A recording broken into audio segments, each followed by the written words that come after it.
Boa tarde a todos. Sejam bem-vindos a mais um web seminário do PRH 30.1 da UFPE, um programa de recursos humanos da ANP Gestão FINEP, com a coordenação da professora Selma Barbosa. Eu me chamo Jean, eu sou pesquisador visitante. Hoje teremos como convidado um ex-bolsista nosso, do antigo PRH 28, o qual o PRH 30 sucedeu nessa nova fase. Um mestrando e pesquisador da PoliUSP, do Laboratório de Pesquisa e Inovação em Processos Catalíticos, Fábio Machado Cavalcante. O Fábio, ele fará uma palestra sobre estimação de parâmetros cinéticos, exercitando as componentes experimental e teórica de uma investigação científica. O Fábio, ele se graduou em 2014 pela Universidade Federal de Pernambuco no curso de Engenharia Química, onde também obteve laurea universitária com melhor desempenho acadêmico, em 2014.2. Essa graduação dele foi uma graduação sanduíche, na qual ele fez um ano na Universidade do Canadá, na Lakehead University. Além disso, como falei anteriormente, ele foi bolsista de iniciação científica do Programa de Recursos Humanos da ANP PRH 28, do Departamento de Engenharia Química, desenvolvendo seu trabalho sobre equilíbrio de fases em reservatórios de petróleo do pré-sal. Em 2017, o Fábio concluiu seu mestrado pela COP, UFRJ, com pesquisa na área de modelagem e simulação em processo de polimerização. Nesse mesmo período em que ele foi monitor de 6 disciplinas da graduação e de 3 da pós-graduação na UFRJ e na USP. Possui experiência em linguagem de programação Python, R, MATLAB e Fortran, como também pacotes computacionais comerciais, Aspen Plus, HiSys, Unisim, Estatística, o Minitab e o Athena Visual Studio. Atualmente, ele é aluno doutorado do Programa de Pós-Graduação em Engenharia Química da Escola Politécnica, da USP. Está concluindo o seu doutorado agora em maio. Nesse doutorado, ele também fez um período sanduíche de 7 meses na Ghent University, da Bélgica. E passa a palavra agora ao convidado Fábio, para que ele possa fazer a sua apresentação. E, ao final da palestra, as perguntas podem ser feitas via chat, e repassarei as perguntas para o mesmo, a Fábio. E, mais uma vez, agradeço a Fábio pelo convite e a vocês, convidados, por participarem e prestigiarem o nosso PRH 30.1. Sejam todos bem-vindos mais uma vez. Fábio, com você a palavra. Muito obrigado, Jean. Muito obrigado. É muito bom estar voltando para a UFPE. É muito bom receber convites, né, da professora Selma PRH, do departamento. Eu sempre aceito com o maior prazer, porque foi no DEC onde eu aprendi a gostar de engenharia química, onde eu aprendi a gostar de pesquisa, aprendi a gostar de pesquisar. Então, é sempre um prazer estar de volta a casa. Então, vou aqui começar compartilhando minha tela.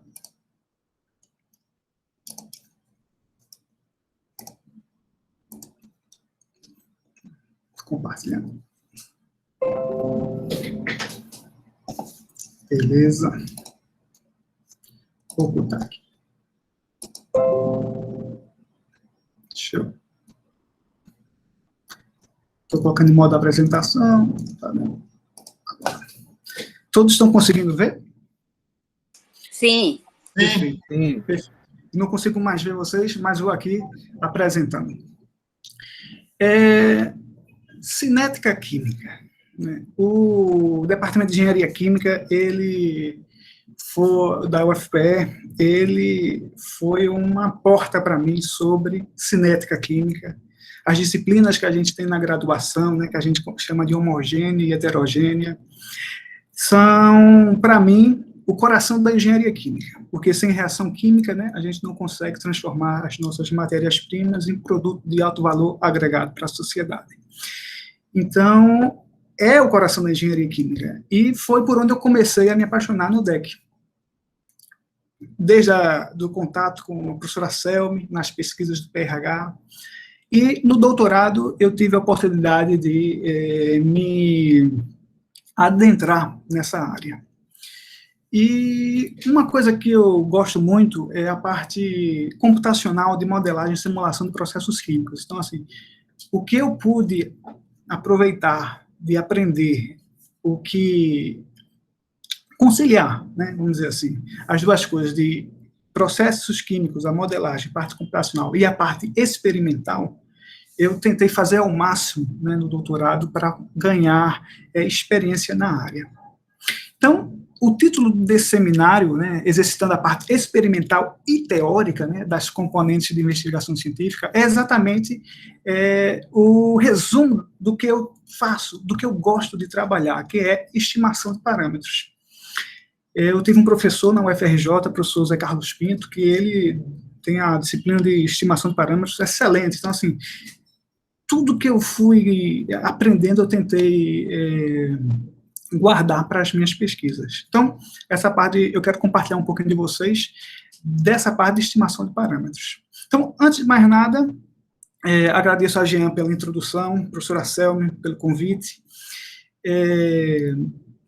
Quero falar um pouquinho, meu mouse não está pegando aqui, agora vai. Onde estou fazendo meu doutorado, né, é o Laboratório de Pesquisa e Inovação em Processos Catalíticos, na USP.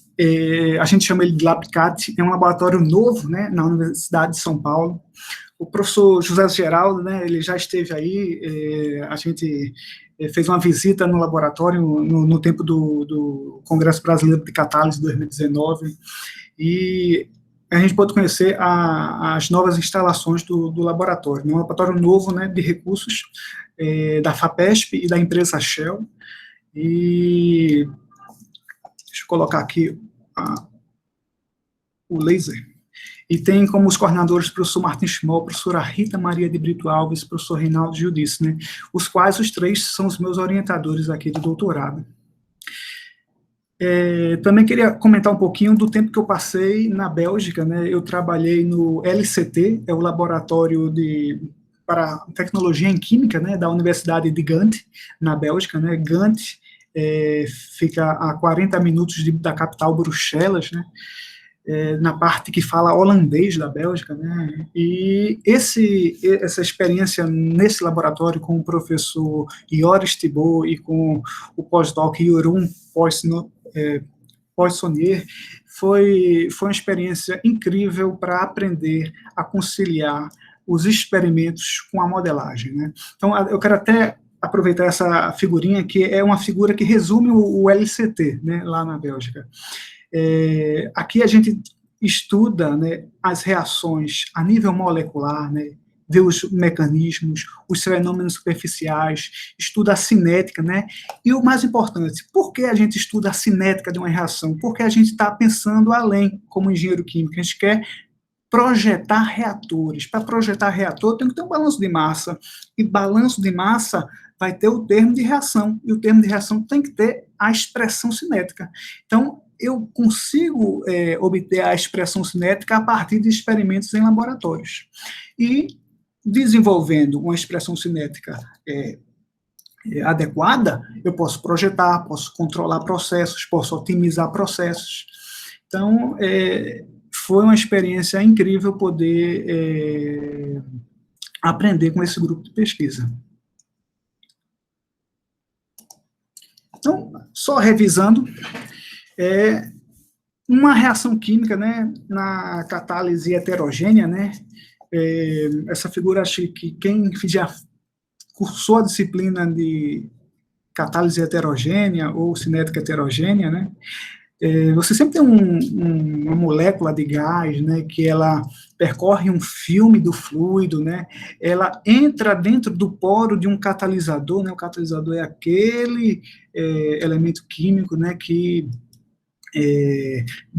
encontra um caminho alternativo para que a reação aconteça a uma energia de ativação mais baixa, ou seja, acelera a reação química, né? Então, aqui um módulo, geralmente os catalisadores porosos, né? Então, aqui o gás, a molécula de gás A entra nesse catalisador, né? Ele passa pelo fluido, passa por dentro do catalisador.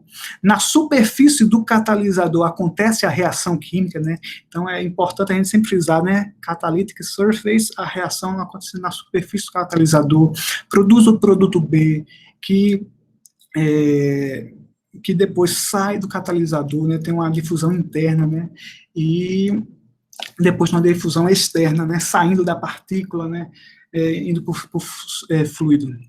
Então, o que é importante? Por que eu estou relembrando essas etapas? Porque antes de começar qualquer coisa sobre estimação de parâmetros cinéticos, é o seguinte, para determinar a cinética de uma reação química, eu tenho que trabalhar em condições em que esteja acontecendo reação química. Porque eu acredito que vocês já conheçam que, às vezes, dependendo das condições operacionais, a transferência de massa, né, essas difusões aqui, elas podem estar controlando o processo ao invés de ser a reação química. Aí é por isso que no próximo slide, a gente fala, cuidado quando a transferência de massa é a etapa limitante. Por quê? Porque é o seguinte, veja essa linha em azul que significa concentração, né? Então, se você ver aqui, o meu reagente está chegando aqui a concentração. Quando ele chega no seio, na camada limite, né, que delimita o fluido da partícula, você vê que a concentração cai, porque tem resistência à transferência de massa externa nessa região.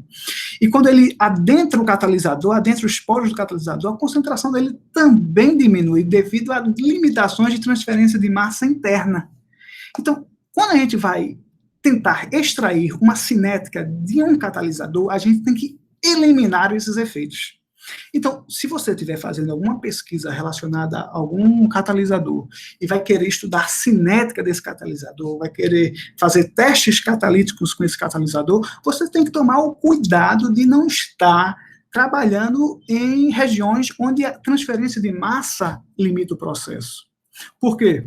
Porque aí você não vai estar medindo cinética, você vai estar medindo transferência de massa. Então, é muito importante evitar esses gradientes, né? A gente quer que não exista o gradiente de concentração e o de temperatura também, tá certo?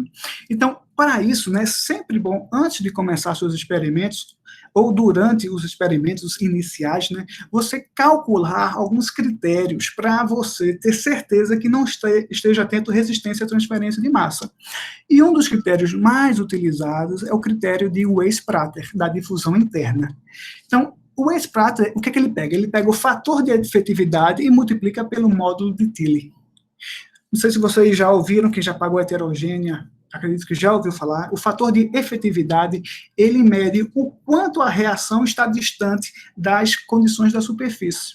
É a velocidade, a taxa de reação intrínseca sobre a taxa de reação nas condições da superfície. Então, ele compara o quanto a velocidade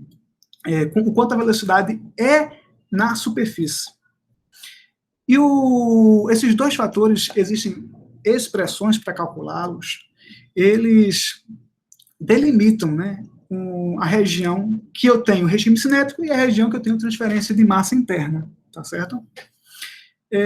Vamos ver mais alguma coisa aqui. Assim, aqui eles têm critérios, né? Se for muito menor que 1, não há transferência de massa interna. Se for muito maior que 1, há limitações de transferência de massa interna. E aqui o critério de Mears, né, da difusão externa, né, para evitar que tenha aquela concentração aqui no filme caindo, né. Então, o que é que eu posso fazer para delimitar essas transferências, né, essas transferências de massa, né? Então, aqui, o módulo de Tilly, né, ele depende do raio, né, ele depende do raio da partícula. Então, quanto menor o tamanho dessa partícula, né, menos transferência de massa interna eu vou ter. E aqui, na transferência de massa externa, né, o quanto mais de vazão eu tiver, mais a camada limite ela vai estar o quê? Desaparecendo.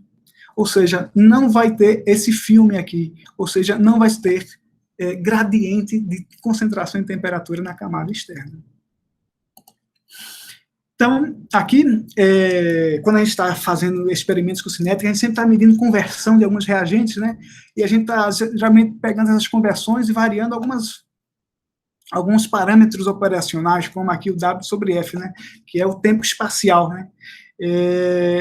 Então, a gente vê que nessa regiãozinha aqui tem a conversão com o tempo espacial.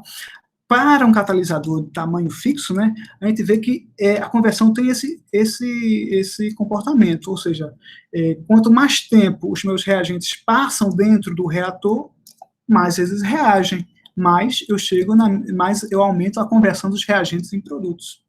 Né? Agora, se você pegar a taxa de reação e colocar sobre a velocidade, sobre o diâmetro 1,5, e traçar, você vai ver que existe uma região que é limitada pela difusão e outra que é limitada pela reação.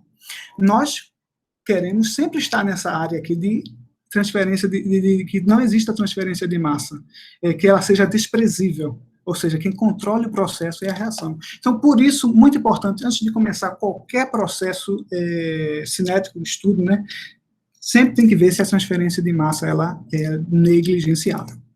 Então, aqui, ó, só para relembrar algumas coisas, né, aqui a dependência da taxa de reação com algumas variáveis, né, só como curiosidade, aqui a transferência de massa interna, né, ela depende da temperatura, né, a transferência de massa interna, né, a gente se refere ao módulo de Thiele, o módulo de Thiele tem a constante cinética na sua expressão, e a constante cinética tem a exponencial da temperatura, né, então é por isso que a gente evita a trabalhar em temperaturas muito altas para evitar se ter transferência de massa interna também. Né? E quando nós estamos em transferências de massa interna, né, às vezes a gente pode calcular energias de ativação aparente, né, em alguns casos aqui é a metade da energia de ativação real, tá certo? Então aqui só para ver aqui o gráfico Ln da constante cinética versus o inverso da temperatura, né, aqui a gente tem uma região de regime cinético, né, se a gente calcular a energia de ativação aqui, a gente calcula ela do regime cinético, mas se a gente calcular ela aqui, você vê que a inclinação é menor, né, vai dar uma derivada, né, menor, ou seja, eu estou com a energia de ativação menor do que a real, a aparente. Então, isso eu posso estar trabalhando em regime de transferência de massa interna. Tá certo. Então, aqui, só para ilustrar para vocês, eu tenho aqui uma taxa de reação, estou aumentando a temperatura da reação, tá certo? E aqui eu estou aumentando a vazão dos reagentes, de um dos reagentes, né? E você vê, à medida que eu aumento minha vazão, né, eu estou eliminando o efeito de transferência de massa externa, né? Então, eu estou começando a ter o comportamento da reação, né? Então, aqui eu estou com uma velocidade muito baixinha, uma vazão muito baixinha dos meus reagentes, ou seja, eu estou tendo efeitos de transferência de massa externa, né? Aí, aqui, à medida que a gente aumenta essa velocidade, essa transferência de massa externa desaparece. Mas aqui é interessante que com o aumento da temperatura aqui nessas curvas, né, aqui eu estou controlando pela cinética, mas à medida que eu aumento ainda mais aqui a temperatura, eu começo a ter efeitos difusivos, né, pelas razões que a gente viu. Então, pronto, essa parte introdutória foi mais para mostrar que eu, quando estiver trabalhando, fazendo experimentos cinéticos, eu tenho que me atentar a um critério de que não existe transferência de massa, né? Eu digo não exista, mas que seja negligenciável. Tá certo. Agora, nos laboratórios, né, quando a gente está estudando as cinéticas, a gente está trabalhando com reatores de escalas de bancada, né? Alguns deles são do tipo batelada, né, que a concentração dos reagentes varia com o tempo. Outros são de misturas, né, os CSTRs, né, que tem essa equação de projeto, e outros de leito fixo, tá certo? Nessas equações aqui, onde você pode estar vendo aqui o W significa exatamente a massa de catalisador, né? Eu aqui, né, nesse seminário, eu vou focar mais nos reatores de leito fixo. Por quê? Porque a maioria de reações acontece nesse tipo de reator, né? Geralmente é um tubozinho, né, onde a gente coloca um pouquinho de reagente e, geralmente, a gente trabalha com reações de fase gasosas, elas ocorrem nesses tipos de reatores. Então, é importante frisar que a gente sempre, quando estiver se referindo aos exemplos aqui, a gente vai estar sempre considerando reatores de leito fixo, tá certo? E que tem essa equação de projeto. E o que é que a gente está interessado, né? A gente está interessado em saber quem é a taxa de reação, tá bom? Então, aqui, ó, estimação de parâmetros cinéticos, né? Essas taxas de reações que eu falei no slide anterior, elas podem variar de expressões, né? Pode ser uma lei de potências, pode ser expressões do tipo Langmuir-Richelieu, de mesmos sítios, de sítios diferentes, de um sítio só. Então, tudo isso, né, todas essas possibilidades de modelo, né, você tem que testar, né, você tem que levantar os seus dados experimentais e discriminar qual é o melhor dos modelos. Então, às vezes é necessário você trabalhar com outros tipos de modelo, além do Langmuir-Richelieu, né, o Euler-Riedel e outras expressões que podem aparecer, tá certo? E aqui lembrando a equação de Arrhenius, né, K igual a K0, exponencial de menos energia de ativação sobre constante dos gases e temperatura. Então, agora eu pergunto a vocês, por que a gente está interessado na estimação dos parâmetros cinéticos, né? Quem são os parâmetros cinéticos? São exatamente essas constantes, né? As ordens de reações, o K0, a energia de ativação. Por quê? Se você está estudando um catalisador, para você caracterizar esse catalisador por completo, caracterizar a cinética dele, você precisa apresentar quem são as constantes cinéticas dele.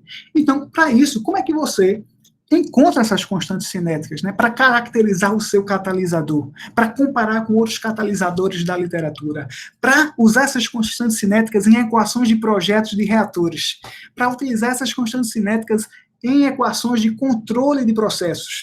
Então, tudo isso, né, veja a importância de adquirir bem esses parâmetros cinéticos, essas constantes cinéticas. Por quê? Porque se eu obtê-las de modo errado, eu posso estar tirando conclusões precipitadas, tá certo? Agora, uma característica importante, né, desses parâmetros cinéticos é o seguinte: como é que a gente vai obtê-los? Utilizando uma abordagem diferencial ou integral, né? Então, primeiro, eu quero mostrar para vocês, aqui tem uns desenhozinhos, né? Só para lembrar que é a diferença de derivada e integral. Aqui, então aqui, ó, a equação de projeto do reator leito fixo aparecendo novamente. Então, pronto. Quando a gente fala de reator diferencial, né, a gente está falando da abordagem diferencial. Então, ó, a abordagem diferencial, gente, é quando a gente está trabalhando com pequenas conversões, né? Quando a gente está fazendo um experimento, né, um teste catalítico, né, numa unidade, né, de teste catalítico, né, que tem um reator lá, as entradas entrando no reator, acoplado a um cromatógrafo, que você está medindo as concentrações de saída e a partir delas calculando conversões, você está pegando esses dados, né? Agora, você só vai estar trabalhando em condições de reator diferencial quando as conversões de reagentes que você tiver sejam bem pequenas, na ordem de 5%. Então, tem um reagente A, ele só reage pouquinho e vai. Aí, essa região é boa de trabalhar, por quê? Porque essas diferenciais da equação de projeto, elas desaparecem. Então, eu posso dizer que a taxa de reação é igual a conversão dividido por W sobre FA0. Por que eu quero frisar isso? Gente, é o seguinte, quando a gente está fazendo um experimento cinético, né, quem está em laboratório, fazendo um experimento cinético, geralmente você não mede a taxa de reação. Você mede o quê? A conversão dos reagentes, não é verdade? Então, encontrar a taxa de reação é uma das coisas mais difíceis, né, de se fazer neste procedimento. O que é mais fácil? É calcular as conversões. O quanto do meu reagente saiu, o quanto do meu reagente entrou, né?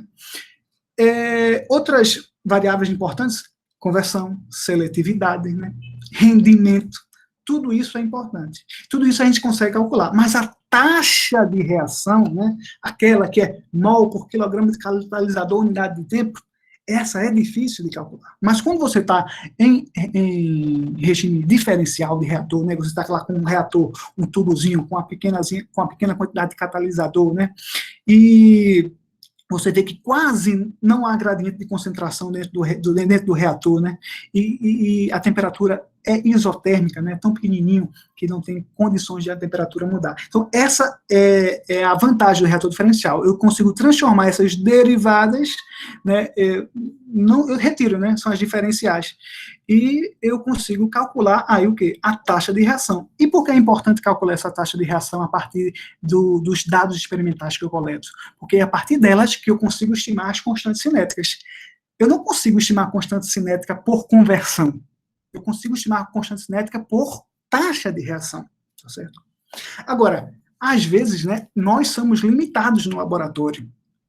Na unidade que eu trabalho, eu tenho mass flow controls, né, aqueles controladores de vazão, né, que estão entrando no reator, que não permitem fluxos pequenininhos de reagentes, permitem fluxos grandes, ou seja, eu vou estar entrando com grandes quantidades de reagentes e eu vou estar obtendo conversões muito altas.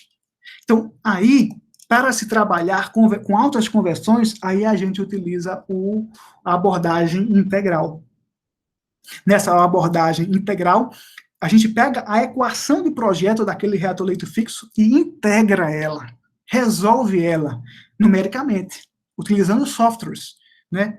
O ODE 45 do MATLAB, o ODE Int do SciPy, do Python, a rotina Dacio, né? Muito utilizada em Fortran.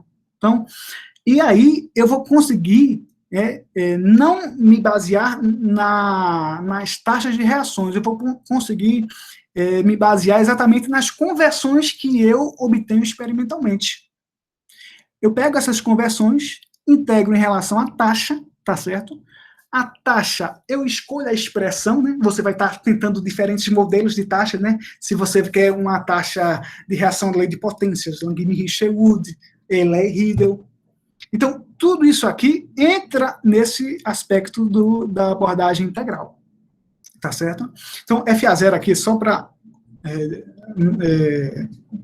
não deixar vocês sem saber, FA0 é a vazão inicial do reagente A, né? W é a massa de catalisador que eu coloquei no meu reator. Aqui, dXA é exatamente o diferencial da conversão, e aqui é a taxa de consumo do reagente A, tá certo? E aí eu consigo calcular, a partir das conversões que eu obtenho, né, que são altas, eu consigo calcular exatamente a minha taxa de reação e assim poder estimar os parâmetros cinéticos. Aqui, ó, como a gente viu antes, abordagem diferencial, né? Aqui a gente pode calcular diretamente as taxas de reação, né? Porque a gente viu que o diferencial some, né? Quando a gente está trabalhando num reatorzinho diferencial, tá bom? Então, o que é que eu vou fazer, né? Eu sempre vou estar falando um pouquinho agora da abordagem diferencial, né? Tudo que eu vou falar agora é sobre a abordagem diferencial, para demonstrar como é que se dá esse processo de estimação de parâmetros. Então, ó, eu sempre vou comparar o quanto a taxa de reação experimental eu obtenho e quanto é aquela que eu calculo utilizando o meu modelo, né? A expressão que eu utilizei, lei de potências, Langmuir-Sherwood, eu vou comparar. Eu faço várias medidas, né? E lembrando que essas medidas eu tenho que ficar variando as condições operacionais, variando temperatura, variando velocidade espacial, variando a composição dos meus reagentes. Então, são várias taxas de reações que eu vou obter no final, tá certo? E vou comparar o quanto eu obtive no experimento e o quanto o modelo calcula, tá certo? O modelo pode ser lei de potência, Langmuir-Sherwood, ou outros mais complicados que eu vou falar no final da apresentação. Então, aqui, eu sempre quero diminuir essa diferença. Eu quero que o que a gente calcula no experimento seja exatamente o que o modelo está calculando. Ou seja, eu quero que essa diferença seja quanto, gente? Zero. Que seja zero, né? Para o modelo, né, funcionar bem, o modelo conseguir descrever bem os dados experimentais. Então, essa aqui é nada mais, nada menos que o quê? A equação, né, da diferença do erro quadrático. né, dividido pelo número de experimentos que eu fiz e o número de parâmetros que eu estou estimando, né? Naquele modelo que eu escolhi, quantos parâmetros K's eu tenho, né? Então, essa diferença vai me dar o grau de liberdade, né, desse sistema de modelagem, né? E aí eu vou poder calcular a função objetivo. E eu quero minimizar essa função objetivo, tá certo? Eu quero pegar essa função objetivo, que é minimizar. Porque quando eu minimizar, eu vou ter a melhor condição, onde o modelo consegue representar o experimento. Tá certo? Então, nesse caso aqui, eu minimizei essa função objetivo e cheguei variando quem? Os parâmetros, né? Parâmetros, o Kzinho e o alfa. Para uma expressão desse tipo aqui, ó. K vezes CA elevado a alfa, onde K é a constante cinética e alfa é a constante, a ordem, né, da reação, né? Então, eu fico variando esses parâmetros aqui durante esse procedimento, né, até encontrar um mínimo. Vamos ver isso em forma de algoritmo? Então, ó, primeiro eu chuto esses parâmetros iniciais. Meu modelo pode ter uma infinidade de parâmetros. Nesse aqui eu tenho 2, K e alfa. Coloco o chute para eles. E calculo uma taxa teórica utilizando a expressão que eu estou utilizando. Depois, né, com essa expressão, eu pego os dados experimentais e comparo o valor da taxa teórica e da taxa experimental. Depois, eu quero que essa função seja a mínima, o quanto mais próximo de zero, melhor. Se essa função for a mínima, sim, fim. Então, eu consegui os valores de K e alfa dos parâmetros que minimizam essa função objetiva. Se não, eu tenho que utilizar os métodos de otimização, né, para calcular novos parâmetros, tá certo? E eu recomeço o processo, tá bom? Então, esse é o processo, tá certo? Agora, tem muito modelo matemático de otimização que a gente estuda para isso, tá certo? Que eu vou apresentar alguns aqui. E tem também outros modos de calcular esses parâmetros. Mas vamos lá. Primeiro, só lembrando que um projeto de experimentos, né, Design of Experiments, ele é muito importante nesses tipos de experimentos. Por quê? Você está aqui querendo ter uma reação A mais B dando produtos. R, Kzinho, PA elevado a Azinho, Pzão de B elevado a Bzinho. Expressões parciais elevando às ordens, né? Então, eu tenho que ficar variando quem? A concentração de A, a pressão inicial de A, a pressão inicial de B. Tenho que variar a temperatura, porque a constante cinética não depende da temperatura. Para calcular pré-exponencial de Arrhenius e energia de ativação, eu preciso variar também quem? A temperatura. Então, um projeto de experimentos sempre vai ajudar a gente a fazer, calcular, estimar bem os parâmetros cinéticos, tá certo? Aqui, nesse caso, eu tenho 3 temperaturas, 300, 350 e 400. Aqui também eu tenho 3 concentrações de A, 3 concentrações de B, né? Dá 3 elevado à terceira, né? Dá 27 experimentos, né? Eu tenho 3 variáveis em 3 níveis. Dá 27 experimentos. Agora, existem vários modelos de como fazer experimentos, né? Como tirar replicatas dos experimentos. Falei um ponto importante. Replicata. Às vezes, a função objetivo, a gente coloca o quê? O erro da medida, né? Às vezes você não vê, né, que os parâmetros, quando a gente calcula os parâmetros não são valores fixos, né? Geralmente assim, o parâmetro pré-exponencial deu 10 a décima, mais ou menos um valor, né? Então, o parâmetro também sempre tem um erro, né? O processo de estimação parte de dados experimentais. Dados experimentais têm erros. Então, os meus parâmetros também vão ter erros.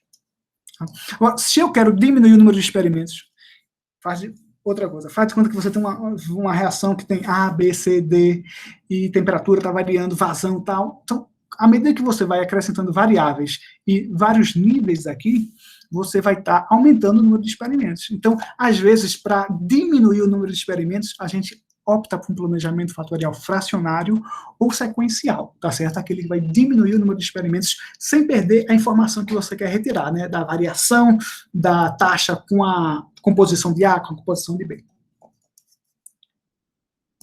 Certo? Aqui um exemplo, né? Eu tenho uma reação aqui, reator diferencial, aqui já está a taxa de velocidade, né? Aqui eu tenho reagente B, reagente A, produto C, aqui eu tenho uma expressão Langmuir-Sherwood, né? Aqui eu utilizei um MATLAB, uma função chamada NLinFit, que é o Non-Linear Fit, e aqui a gente está calculando os parâmetros cinéticos, né, dessa equaçãozinha aqui. Você vê que eu tenho aqui o valor do parâmetro, mais ou menos um erro, tá vendo? Quando eu falei de erro, é exatamente porque você está estimando o dado exatamente a partir de você está estimando os parâmetros a partir de um dado experimental que possui erro, né? E tem uma estatística muito pesada ainda por cima, que esses erros têm que eles têm que, vamos dizer, obedecer uma distribuição normal para eu aplicar do jeito que é a função objetivo, tá certo? Então, ó, parâmetro sempre tem erro, porque ele é estimado a partir de dado experimental. E aqui está o valor da função objetivo, né, 10 a menos 5, né, bem próximo de zero, né, como a gente quer que o experimental seja bem próximo do modelo. Né? Então, aqui, ó, é o gráfico de paridade, né? A gente coloca aqui o valor calculado pelo modelo e o valor experimental, né? Coloca uma linha de 45 graus para ver se o modelo está predizendo bem, né? Mas não só o valor do R quadrado, 99 nesse caso, ele vai me dizer o quão bom foi o modelo, né? A predição do modelo. Eu tenho que analisar também os resíduos, tá certo? Eu tenho que ver se esses resíduos, né, do valor calculado e do valor experimental, eles têm uma distribuição aleatória. Se eles tiverem uma tendência, quer dizer que o modelo pode estar sobreajustando em alguns pontos, né? Lembra do caso que você está no Excel tentando fazer um fit de polinômio, né? E vai elevando o grau do polinômio, né? E a curva vai se moldando aos pontos, né? Você não quer isso. Isso você tem um bom R ao quadrado, né? Mas a capacidade de predição do modelo não é bom, né? Então, assim, é importante olhar os resíduos exatamente por isso. Outro fator importante também, quando a gente está estudando parâmetros cinéticos, é olhar a correlação que existem entre eles. Tá certo? Você vê aqui, aqui é uma matriz de correlação, né? Quanto mais próximo de um, mais os parâmetros estão correlacionados, né? Estatisticamente falando, né? Tem uma estatística que essa matriz de correlação, ela parte da matriz de covariância, que é 2 vezes o inverso da hessiana. A hessiana, gente, a gente calcula na função objetivo. Quando a gente está utilizando o método de otimização, a gente não está procurando ir contra a função gradiente, né? Exatamente. E essa hessiana é exatamente a derivada segunda da função objetivo, tá bom? A partir dela, a gente consegue extrair informações dos erros experimentais e colocá-las nos erros dos parâmetros, tá bom? Então, e ela também vai dar a correlação que existe entre os parâmetros. Então, aqui o valor do casão A, né, e do casinho 0,88 é um valor um pouco elevado de correlação, né? O que significa quando dois parâmetros têm uma correlação grande entre eles? Significa que eles estão dizendo a mesma coisa, né? Porque os dois estão no modelo. Não tem como eliminar um, não. Eles podem estar representando o mesmo fenômeno, né? Principalmente quando você olha aqui o KB, né, da 0,92. Eita, não, é verdade. Mas diferente aqui, ó, esse 0,42 do KC com o KA, significa, eles não têm correlação, né? Correlação menor que 0,9, a gente diz que os parâmetros não são correlacionados. Então, ou seja, os dois têm que existir no modelo, tá bom? Então, aqui, eu quero colocar uns remarks, né? Então, relembrar, para fazer estudo cinético, eu tenho que operar em condições que não haja limitações de transferência de massa, né? Eu tenho uma abordagem diferencial contra uma integral. Diferencial, conversões baixas. Integral, conversões altas. E a estimação de parâmetros cinéticos são características para cada catalisador, importantes para projeto de reatores, né? E modelagem, simulação e controle de processos. Então, o que eu queria falar era isso, mas ainda tem umas coisinhas agora para falar. Mais alguns exemplos práticos e rápidos. Aqui é uma reação que eu estudo, que é a reação de water-gas shift, CO com água dando hidrogênio mais CO2. Né?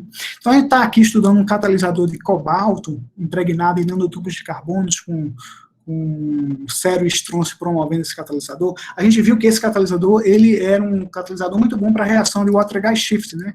Apresentando altas conversões a altas temperaturas. Né? Ele é bom para a reação de water-gas shift de alta temperatura, né?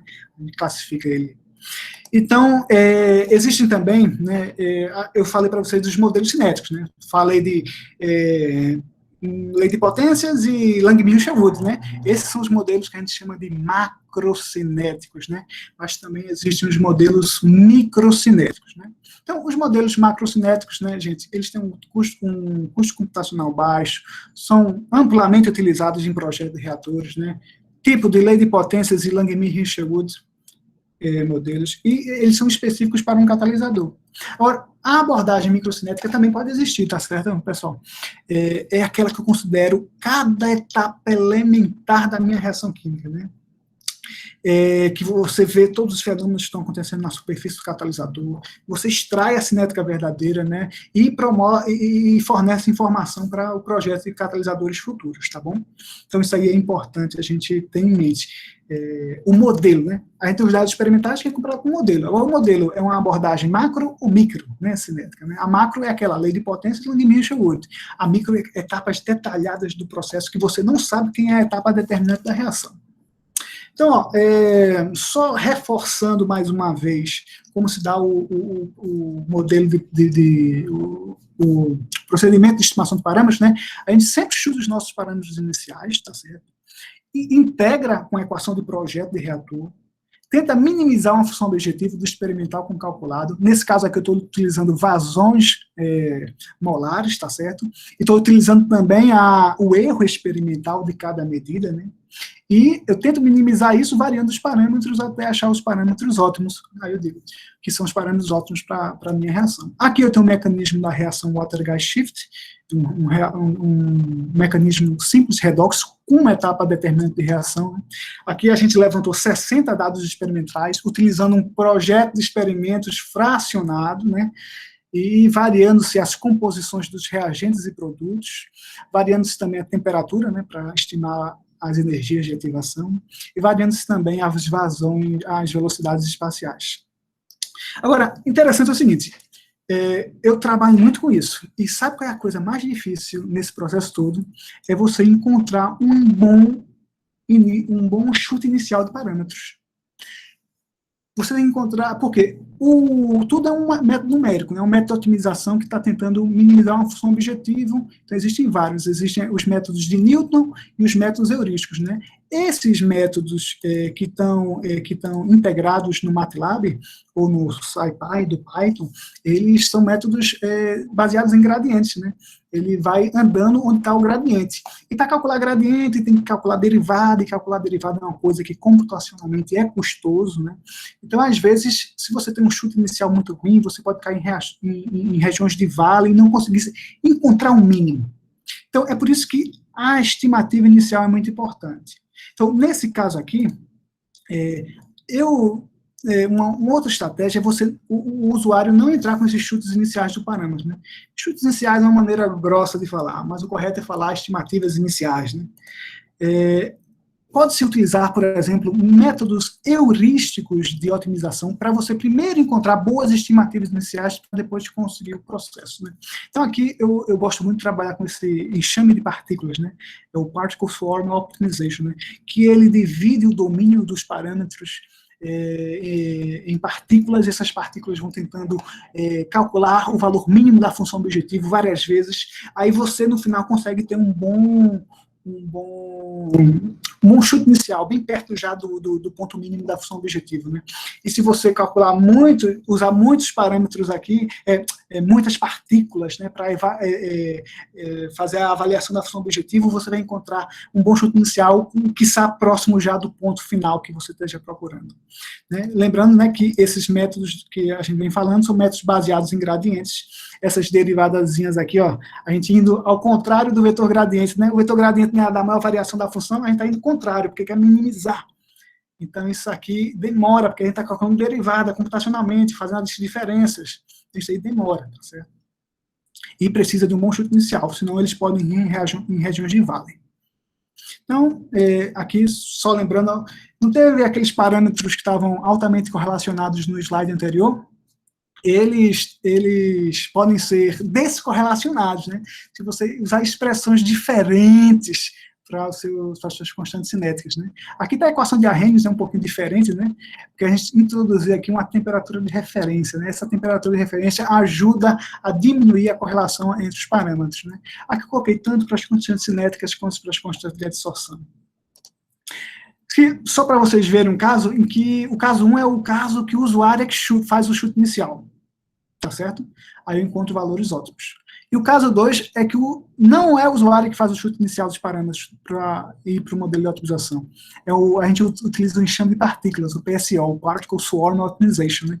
Então você vê, ó, que o R quadrado permanece o mesmo. Mas olha esse valor de parâmetro aqui, ó. O ΔH da água, de adsorção da água, quando o usuário colocou 0.01, ele convergiu para 3.5. Mas usando o PSO, a gente escolheu o melhor chute inicial para o parâmetro, indo, né, no processo de otimização normal a um valor mais consistente do parâmetro, tá certo? De 82 kJ por mol, né? Porque geralmente essas energias estão na faixa de 100 kJ por mol, né? Então, aqui, para mostrar a vocês, durante o PSO, né, a gente vai fazer uma avaliação da função objetiva com o tempo, né? A gente vê que os parâmetros ficam constantes depois de um certo tempo, né? As partículas, gente, elas calculam os mínimos locais e depois comparam com o mínimo do grupo todo, né, do enxame todo, né, por isso que o método é chamado de enxame de partículas, tá certo? E aqui tem um caso 3, né, que eu diminui o número de partículas desse enxame, né, e diminui o número de interações de avaliação da função objetiva, né, para dizer que eu ganho no tempo computacional, veja bem, aqui o primeiro caso foi 6 segundos, mas o caso 2 foi 13 minutos para encontrar um resultado bom, né? Mas eu quero usar o PSO e quero tentar diminuir esse tempo, sem perder muito a consistência do valor do parâmetro. Aí eu posso o quê? Diminuir o número de partículas e iterações do meu PSO, por exemplo, tá certo? Aí, ó, 29 segundos. E aqui, ó, os 3 casos, né, dão curvas de performance bem parecidas, né, conversão com temperatura. E o modelo, né, próximo dos dados experimentais, de algum modo, tentando representar o processo. Então, aqui os gráficos de paridade, né, com R ao quadrado de 0,99, isso naquele caso que toma 13 minutos só, sem partículas e interações, você vê que tem o valor calculado e o valor experimental, né, eles obedecem uma relação de 45 graus. As curvas de performance também apresentam um comportamento muito bom, tá certo? Então, aqui, só falando rapidamente, aqui vou falar muito rápido da micro, eu vou até passar mais rápido os slides. A gente viu o modelo de lei de potência, Langmuir, né, alguma coisa que a gente tinha uma etapa determinante a priori, né. Agora, no modelo microcinético, gente, a gente quer entender mais a fundo as reações químicas, né, nas etapas que acontecem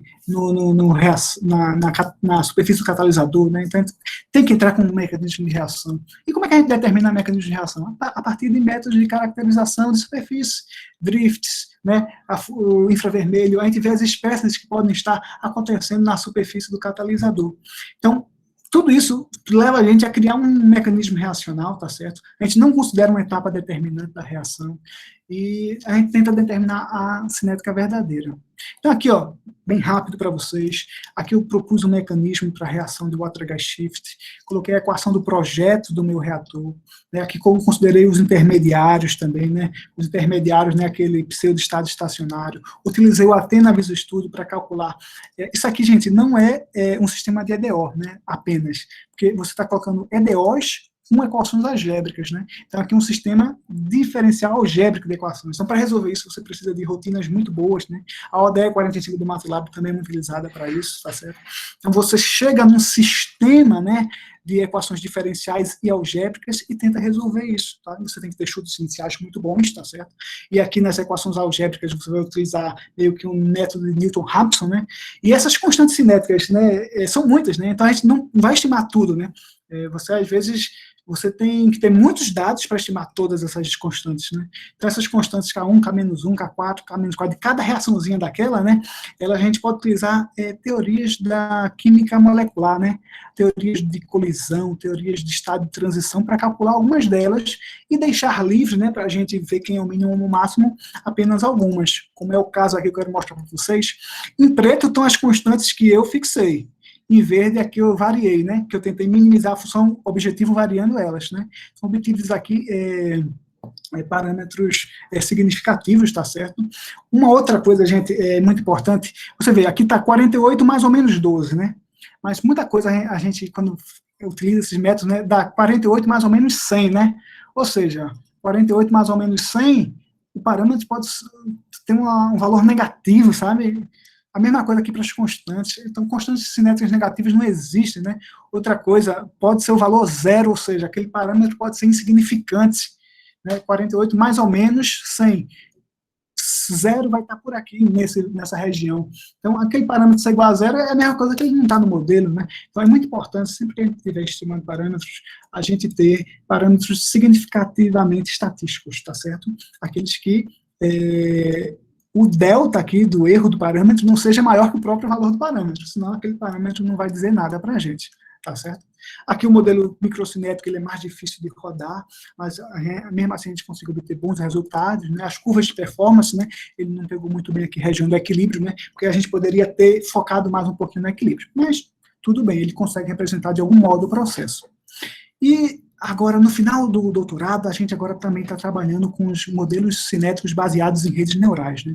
Aquelas mesmas variáveis que a gente varia no planejamento de experimentos, né? A gente coloca ela numa rede neural e vê as variáveis de respostas mais importantes da nossa reação, aqui uma reação de hidrogenação de CO2, e a gente utiliza uma rede neural, né? Faz todo o procedimento, né? A rede neural é o seguinte, gente, rede neural não é um modelo fenomenológico, rede neural é um modelo empírico, tá certo? Então, nesse modelo, a gente só está estimando parâmetros de uma função não linear bastante louca, tá bom? Então, e é uma função não linear muito boa, porque ela tem uma capacidade de aproximação de funções não lineares muito boas. Então, ela consegue representar bem processos químicos que geralmente são complexos, geralmente têm reações acopladas, geralmente possuem não linearidade na sua formulação fenomenológica, tá certo? Então, aqui é um processo que a gente consegue ver como as variáveis de respostas, né, variam com as variáveis de entrada, tá bom? Então, aqui são algumas conclusões, tá certo? Que a gente viu aqui que o modelo macrocinético que a gente viu ali nos dados representa bem o processo, e o modelo microcinético precisa melhorar ainda um pouquinho na termodinâmica, que nós conseguimos estimar parâmetros estatisticamente significantes, tá certo? E que essa estratégia híbrida, né, que a gente chama, né, de usuário não entrar com o chute inicial, e sim um algoritmo PSO tentar fazer esse chute inicial, ela é uma boa estratégia, porque a gente tentar estimar parâmetros mais consistentes, tá bom? A gente entra com o PSO e depois o algoritmo de otimização entra com o método de Newton, né, aquele baseado em gradiente, que a gente vai no gradiente da função objetiva, o contrário dele, e tenta achar os valores dos parâmetros mínimos, tá bom? Certo, aqui algumas publicações do grupo. A gente também está trabalhando muito com as redes neurais na engenharia química. Se vocês quiserem ver, podem acessar esse capítulo de livro. Tem um pouquinho dessa modelagem microcinética, a gente colocou ele num periódicozinho de Proceedings, e também tem um outro periódico bastante comentado, que é de aplicação de redes neurais para seleção de catalisadores para uma reação química. Também vale a pena a gente dar uma olhadinha neles depois, tá bom? Então, aqui termina aqui a apresentação, agradecendo PESP, CAPES, o Research Center for Gas Innovation da USP, que está fomentando a pesquisa junto com a Shell, tá certo? Os laboratórios, né, tanto da USP, o LAPCAT, e o LCT da Universidade de Gant, né? Agora, uma coisa importante, gente, que eu queria finalizar a apresentação, é que 4 a 6 semanas no laboratório, né, pode salvar 1 hora de você na biblioteca. O que isso quer dizer, né? Se você planejar seus experimentos bem, você não vai precisar fazer milhões de experimentos. Então, quando você for projetar os seus experimentos, sua tese, seu projeto, tenta fazer um planejamento experimental, aquele fracionado, quando você tiver muitas variáveis, diminui bastante. Quem sabe usar o sequencial, aquele que vai tentando diminuir a correlação dos parâmetros à medida que você vai fazendo experimentos, para você ver se você diminui o número de experimentos para conseguir encontrar um modelo, estimar parâmetros de maneira satisfatória. Tá bom? Obrigado, pessoal.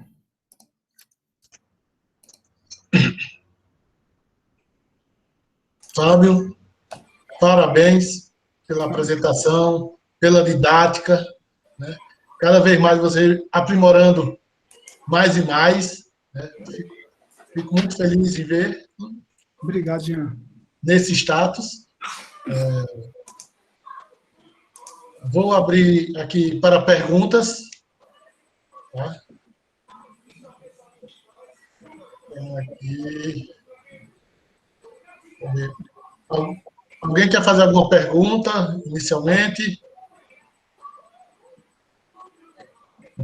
Enquanto alguém ainda não se habilitou, Fábio, me tira uma dúvida que eu vi por alto, não entendi. Quando você falou no gráfico de resíduos, né, a questão da importância também de você avaliar os resíduos.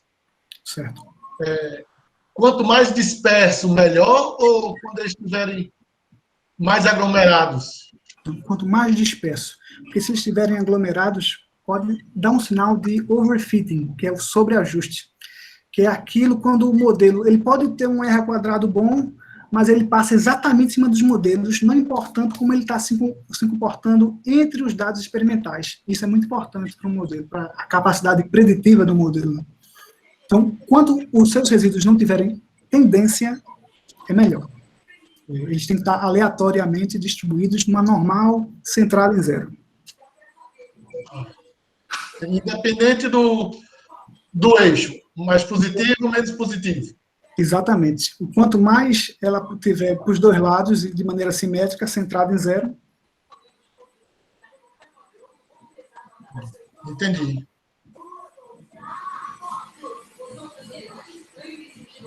Fábio, Professor. mais uma vez brilhando. Foi que eu disse para vocês, meninos. Fábio é show de bola.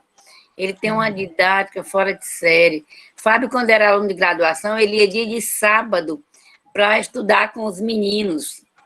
Não era, Fábio? Transferência de massa. Eu lembro bem a cinética heterogênea, aquela disciplina que era ministrada por César. Exatamente. E Fábio tem uma capacidade de aprendizagem fantástica.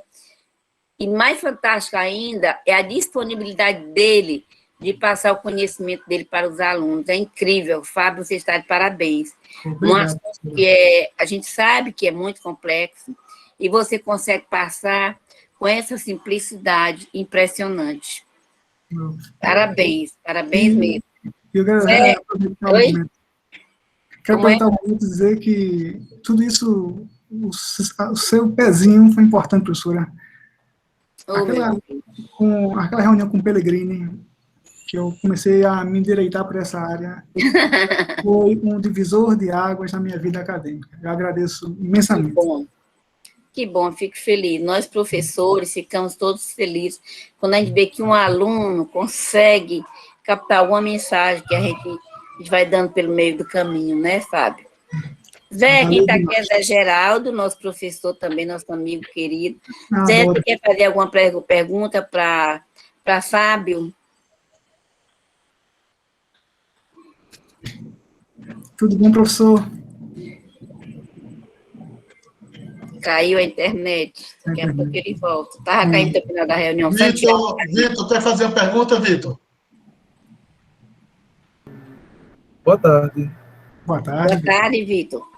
No caso, eu gostaria de saber, assim, na questão dos modelos diferenciais integrais, dá para inserir outros fatores além de questão de temperatura e quantidade de massa de catalisador? Tipo, por exemplo, se a pessoa for fazer uma fotocatálise, a pessoa pode colocar a questão de quanta energia, por forma de fotos, o sistema está recebendo, ou o pH da solução, essas coisas e tal.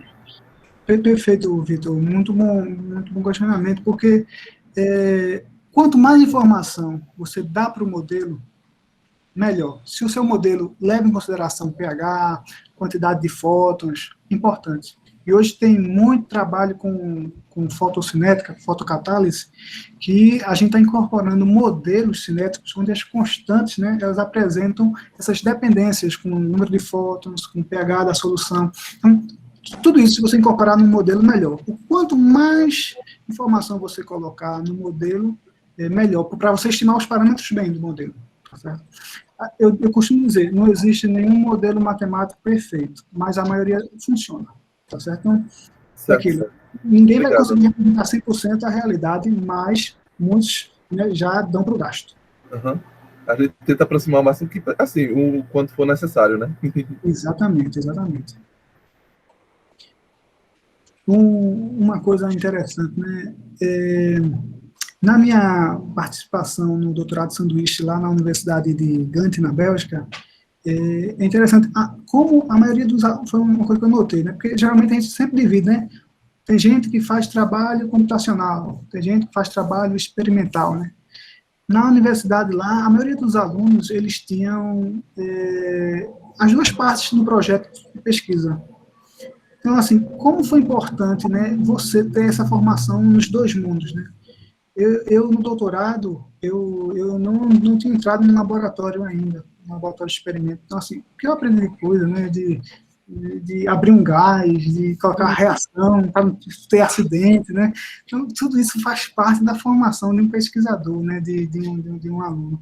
Então, é importante você sempre conviver com os dois mundos para você poder aproveitar o melhor dos dois. Ô, Fábio, Vitor, quando você falou aí da estimação de parâmetros, né, o chute inicial, para aqueles que não saibam bem trabalhar com esse novo software que você falou, o PSOL, né, PSO. Isso, exatamente. Eu sei que faz tempo eu esqueci que quando a gente ia dar um chute inicial, existia um bizuzinho que os professores ensinavam a gente, não sei se você ainda se lembra, né? Que eu esqueci, os meninos são novatos agora, vão começar a trabalhar, então, qual era, eu não me lembro se você sabe, qual é esse bizu que dá?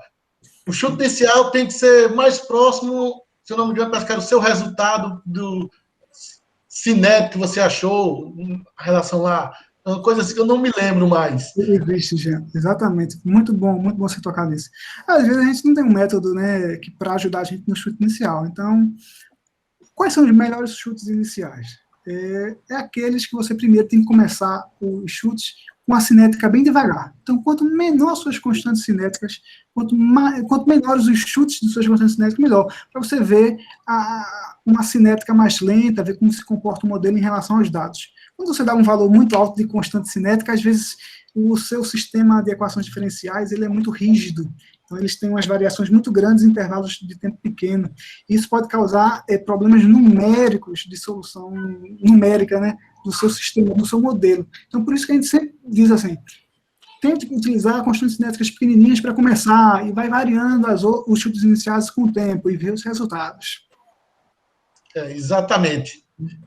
Você falando, resgatou. Que bom. É isso mesmo. Para os meninos agora da graduação, somente que vão trabalhar com cinética, não sei se vão chegar a trabalhar com modelagem, mas vão ver essa parte mais à frente, então já fica esse bizu, esse conhecimento, né? Porque até acho que eles trabalharam com essa ferramenta, o PSO, primeiro tem que aprender a trabalhar com os modelos atuais, né? Eu acho que ainda é a grande dificuldade nossa do curso de engenharia química, eu ainda acho, lá no departamento de engenharia química, é você usar essas ferramentas computacionais. As disciplinas que nós temos ainda hoje, os professores não trabalham tão bem nisso. E a gente ainda tem essa certa dificuldade. E uma coisa que eu sou muito grato à professora Selma foi quando os cursos que ela trazia do PRH, trazia gente que também compartilhava conhecimentos do tipo computacional muito grandes, e assim, para mim foi muito importante aprender com eles. E assim, eu disse a Jean no início, professora, estou agora voltando para Pernambuco quando terminar o doutorado, vou me integrar ao departamento. Coisa boa. Estou aberto a todos vocês. O que eu puder ajudar, contem comigo. Contem comigo mesmo. Teremos um lugarzinho guardado para você lá no Lidpeg. Vou passar a palavra para o nosso amigo Zé Geraldo, que tinha caído a internet dele. Oi, Zé. Oi, Fábio. Não, eu só quero parabenizar, foi muito didático, realmente. Obrigado. E aí, parabenizar pela apresentação e dizer que na Catarse a gente também, né, quer dizer, alguns artigos a gente já usou, costuma também fazer o método de variar as concentrações para pegar as taxas iniciais. E aí obter um modelo de Langmuir em Sherwood e linearizado, né? Exatamente. Sem precisar de chute inicial. Não sei se você já viu isso. Já vi, professor. O caso mais simples, assim, por exemplo, reação de primeira ordem, quando você lineariza para saber a variação do LN da concentração com o tempo, né? Você estima mais rápido os parâmetros, né?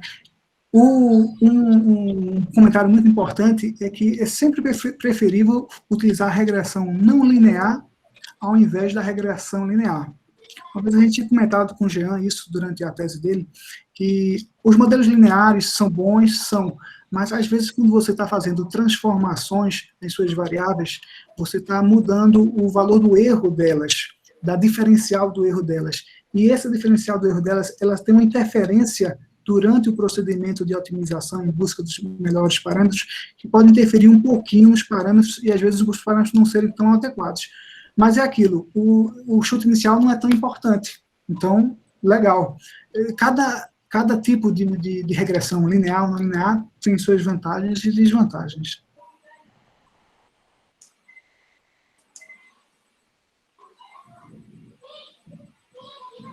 Exatamente. Mais perguntas?